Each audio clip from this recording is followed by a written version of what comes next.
Every couple experiences ups and downs over the years. Life's roller coasters, if you will. But in our case, my husband Stephen and I had managed to sail through 40 years without any major turbulence. Or so I thought. Little did I know there was an unexpected stop waiting for us on this ride. Out of the blue, Stephen asked for a divorce. When he broke the news, he was holding a big bouquet of flowers. That day was his 65th birthday and his last day at work, having just retired.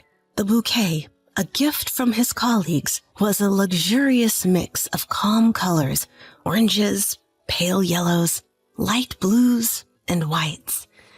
Seeing it, I couldn't help but think, wow, that looks expensive, like $200 to $300? Leave it to me to think about the cost at a moment like this. Stephen, grinning, handed me the bouquet and said, "Abigail, thanks for everything so far." I was a bit embarrassed. You see, Stephen had never given me flowers before. He's the kind of guy who thinks, why waste money on something you can't eat? His idea of celebrating something was usually eating something more extravagant than usual. When we were first dating, and I asked what he wanted for his birthday, he said, all-you-can-eat steak.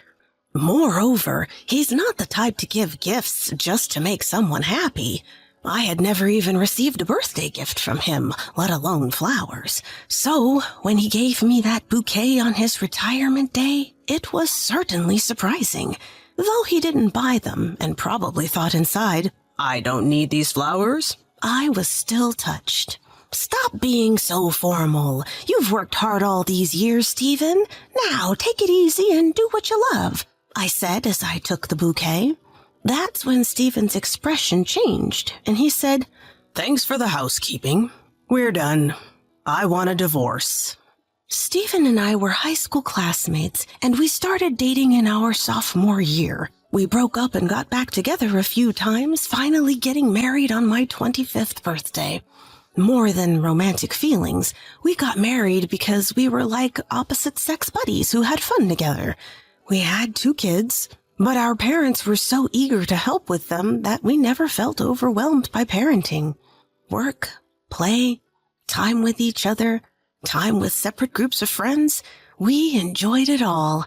This, I guess, is why we avoided the usual marital issues. Except for that one time Stephen cheated on me in his 40s. I found out long after they had broken up, discovering pictures of them looking cozy on a company trip. It was a shock, even for a laid-back couple like us. When confronted, Stephen admitted it easily, saying they had dated for about 2 months after the trip, but had already broken up. "You were super busy with work, Abigail. Remember staying at that business hotel near your company? I just felt lonely and ended up cheating with a subordinate," he said nonchalantly. Maybe I should have expressed my hurt more at that time. But then he said, "You know what? I prefer you, Abigail. That other woman was so demanding, always wanting jewelry or to watch romantic movies. Made me appreciate how great you are." I was inclined to forgive him, so I never really took any action. I even decided to quit my job, thinking I had also been neglecting Stephen. But that's how it goes in marriage, right? Well, it seems Stephen didn't feel the same way. According to him, things were off since our honeymoon. I wanted a food-centric trip, but you went ahead and chose a sightseeing itinerary. Sightseeing only makes you hungry, and the food was just average. I knew then you weren't considering my feelings, he said. Really? You felt this way for 40 years? Who was it that seemed to enjoy all that sightseeing on our honeymoon? You were the one who signed us up for a late-night optional tour, leaving me alone at the hotel, jet-lagged. Jet lag is all in the mind.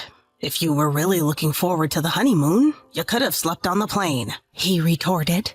That's just ridiculous. Stephen's always been selfish, but I never realized how bad it was. Look, I'll give you a month to pack up and leave, he said before heading to his room. And there I was, setting up a special dinner table with a high-end steak, and wine, and cake from a famous pastry chef. I couldn't hold back the tears anymore. The next day, I confronted Stephen to ask why he was considering divorce. Then Stephen said, "I needed you when I was working, but now that I'm retired, a housekeeper can easily replace you," he replied, cold as ice. Well, since then, he's barely interacted with me. He doesn't eat the meals I prepare or put out his laundry. When I ask him how he's managing, he said he's dining out and using laundromats. "Even if you leave, I can manage on my own," he claimed. So that's it. I was nothing more than a stand-in housekeeper while he was working. I decided to consult our children about it. We have a 39-year-old son and a 37-year-old daughter, both married and living nearby. Since they were both married and lived in neighboring cities, I called them to a coffee shop and told them I was planning to divorce Stephen. When I told them, my son Kevin immediately said, "Well, it's about time, isn't it? But when did you find out?" Find out what? I could see the shock on Kevin's face mirroring my own. "What, you didn't know? Dad's cheating with a younger woman." According to Kevin, while he was walking through a bustling downtown area for work, he spotted Stephen and a younger woman heading towards a hotel. Caught off guard, I asked him about it. "It's just for fun, and Mom knows." Stephen apparently justified himself. "Look, when I was 20, Dad cheated with someone from his office, remember? Mom was cool about it then, so I figured it was the same this time." I couldn't believe Stephen was cheating again, and lying about it too. Just then, my daughter immediately suggested hiring a private investigator to look into Stephen's actions. Right, no time to be shocked. I'm going to find out everything.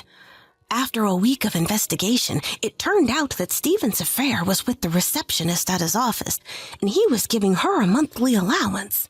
When I listened to a recorded conversation captured by the investigator at a cafe, they were discussing a sum of around $1,000 per month, and the woman was asking for more. Stephen's response? "I'll be divorcing my wife soon, so let's get married. I'll give you a generous allowance." So that was the plan, to kick me out. Kevin and the kids suggested that I talk to this woman.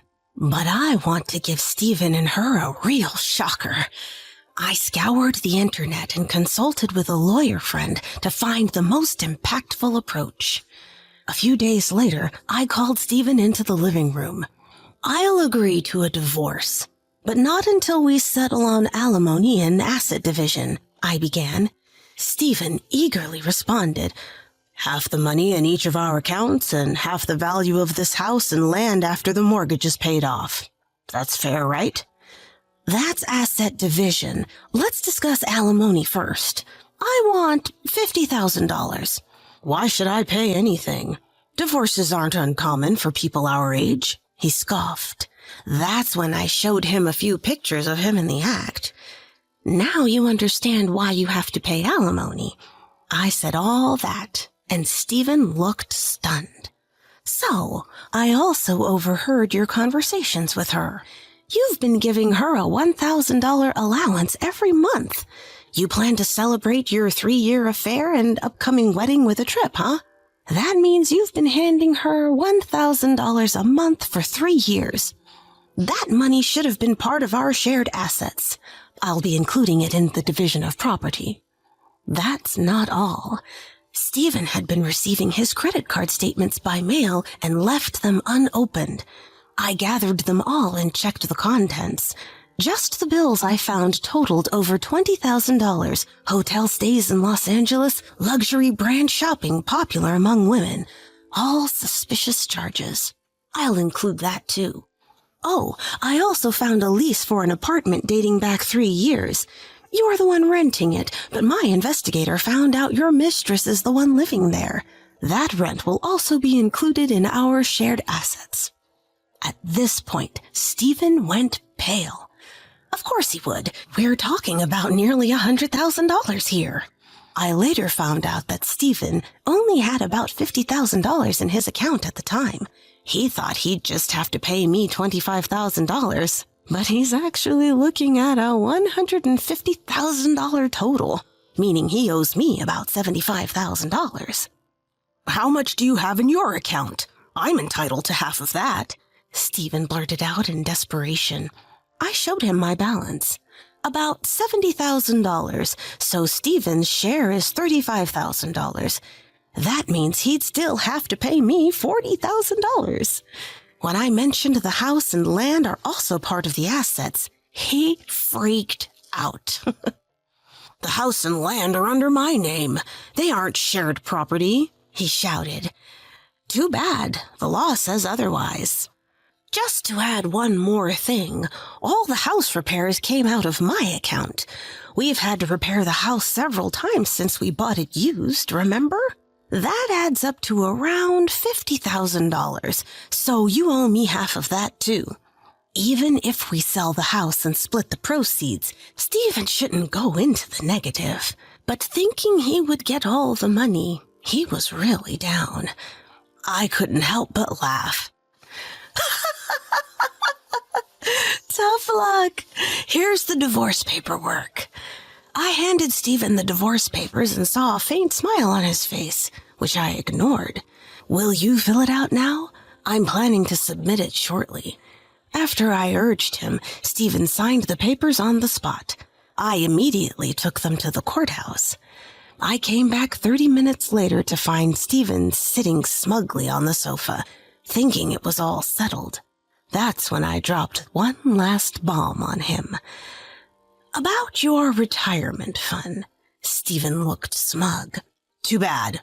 I won't receive it for another 3 or 4 months. We'll be divorced by then, so it's not part of our shared assets. Just as I thought he'd say. I feigned surprise. What? That's terrible. How much are you getting? When I asked. $120,000. Pretty awesome, right?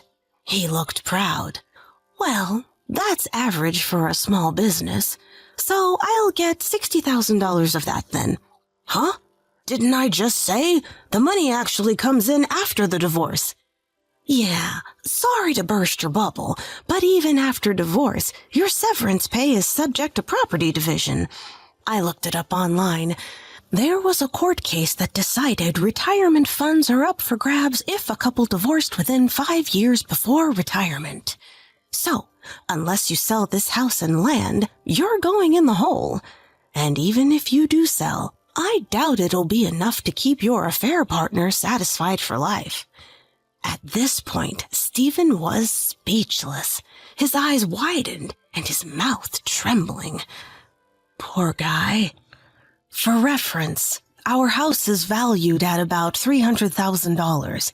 If we sell, we each stand to make around $150,000. However, Stephen's affair partner insisted on not selling, so begrudgingly I had to pay out $150,000.